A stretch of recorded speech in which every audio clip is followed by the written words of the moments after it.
এয়া আমাৰ মৰমৰ এনাইজনী কেকু জেকুকৈ হাতত লাখুটি এডাল লৈ নামঘৰৰ পৰা সকাম খাই আহি আছে।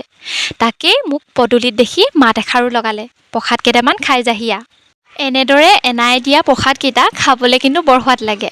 পিছে আমাৰ এনাই ঘৰটো ওচৰত কাৰণেহে খাবলৈ পাইছোঁ। আৰু এটা কথা, যিসকলৰ ককা আইতা এনাই বৰ্তা নাথাকে তেওঁলোকেহে বুজি পায় তেওঁলোকৰ যে আমাৰ প্ৰতি কিমান মৰম আছে। আৰু মোৰ পিছে ককা আইতা নাই, কেৱল এনাইজনীহে আছে।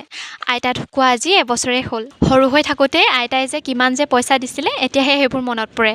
বাৰু যি হ'লেও এনাইজনীটো আছে ন, ভগৱানে যেন ভালদৰে ৰাখে সেয়াই কামনা কৰোঁ। আৰু এয়া এনাই প্ৰসাদকেইটাও ভালদৰে বান্ধি ল'লে আৰু টোপোলাটো ময়ে লৈ ল'লোঁ আৰু লাহে লাহে অলপকৈ খোজকাঢ়ি ঘৰত থৈও আহিলোঁগৈ। আৰু আগলৈও যেন আমাৰ মৰমবোৰ সদায় এনেদৰে থাকে। আৰু নাতিনীয়েক আৰু এনাইকৰ ভিডিঅ' চাই কেনেকুৱা পালে জনাব নেপাহৰিব।